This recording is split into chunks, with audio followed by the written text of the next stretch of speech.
Assalamualaikum warahmatullahi wabarakatuh. Kembali bertemu dengan saya Eri Abdurrahim di Kabar Misteri. Kali ini kita akan berbincang dan coba menggali tema berkenaan dengan khodam. Khodam atau yang biasa dikenal jin yang menunggu tubuh manusia. Jin khodam atau jin penunggu manusia biasanya masuk ke dalam tubuh manusia, ada beberapa penyebabnya. Coba Anda perhatikan. Yang pertama, jin ini bisa masuk karena adanya perjanjian di masa lalu yang pernah dilakukan oleh orang-orang terdahulu kita. Contohnya kakek kita atau bapak kita punya perjanjian dengan bangsa jin, dengan sebuah perjanjian yang mereka buat dengan ritual-ritual tertentu, yang kemudian adanya sebuah kesepakatan antara manusia dengan jin, sehingga setiap anak keturunan dari orang tua kita atau bapak-bapak kita akan dirasuki oleh jin, dan jin ini adalah merupakan jin khodam yang selalu mengikuti kita ya, dan mereka terikat dengan perjanjian. Yang kedua, jin khodam ini juga bisa masuk karena adanya ikatan perjanjian yang kita lakukan sendiri dengan melakukan mediumisasi atau amalan-amalan perjanjian yang kita buat dengan mereka. Seperti misalkan kita mengamalkan amalan-amalan tertentu seperti zikir-zikir yang tidak diajarkan oleh Rasulullah SAW yang kita baca di waktu-waktu tertentu dengan jumlah-jumlah tertentu, dengan niat-niat tertentu. Maka kemudian ini bisa menyebabkan setan datang dan masuk ke dalam tubuh kita, maka dia menjadi jin khodam. Berikutnya, ada juga jin khodam yang masuk melalui pintu pertemanan. Adanya jin yang kemudian bertemu dengan kita misalkan di hutan, ya, dan kemudian mereka menganggap bahwa mereka ada jasa-jasa tertentu dalam menyelamatkan kita, mengobatin kita, dan kemudian jin khodam itu ya masuk ke dalam tubuh kita dan kemudian bersekutu dengan kita. Pemirsa yang ada di rumah, persahabatan antara manusia dengan jin khodam ini sudah seperti menjamur di masyarakat. Kadang-kadang manusia itu menganggap bahwa ketika mereka punya khodam, ketika mereka punya pendamping dari kalangan jin, yang biasa terkadang mereka sebutkan sebagai rijalul ghaib, maka mereka menganggap bahwa itu adalah satu kelebihan, itu adalah satu kemuliaan, kelebihan tersendiri yang tidak dimiliki oleh orang lain. Padahal dalam Islam jelas kita tidak diperbolehkan bersahabat dengan jin apapun alasannya. Karena bersahabat dengan jin maka akan membuka pintu-pintu kesyirikan, membuka peluang-peluang untuk menyekutukan Allah Subhanahu wa ta'ala. Ada beberapa ciri kalau misalkan di dalam tubuh Anda ada jin khodam yang mengganggu.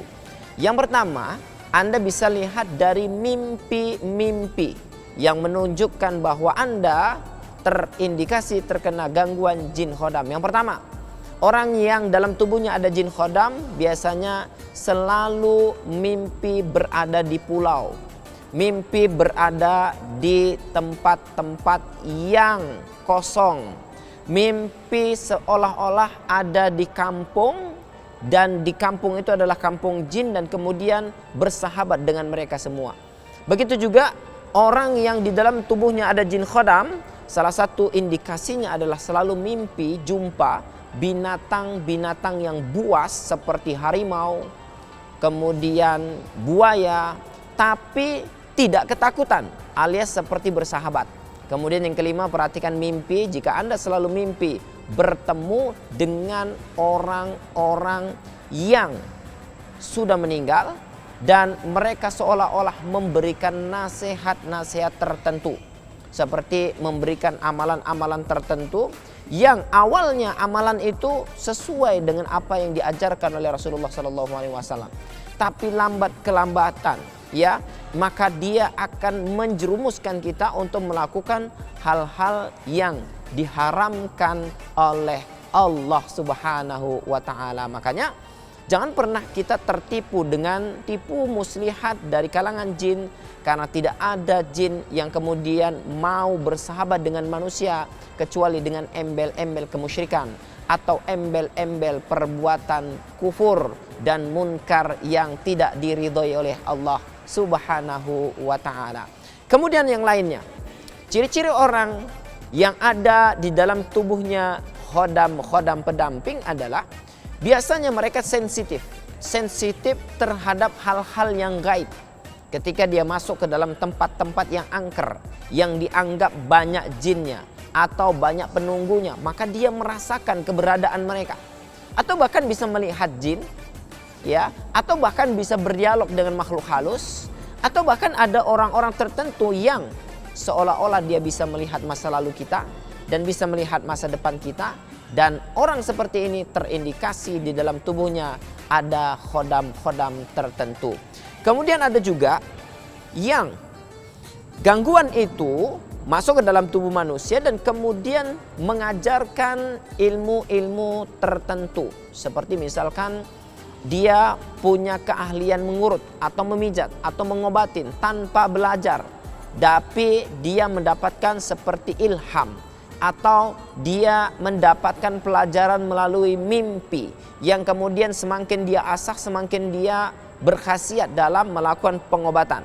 Maka hati-hati jika Anda tidak pernah belajar tentang pengobatan, tidak pernah ikut training tentang pengobatan, tapi tiba-tiba Anda punya keahlian dalam melakukan pengobatan kepada orang-orang yang sakit, baik itu medis ataupun non medis, maka itu bisa jadi ada khodam yang masuk ke dalam tubuh Anda.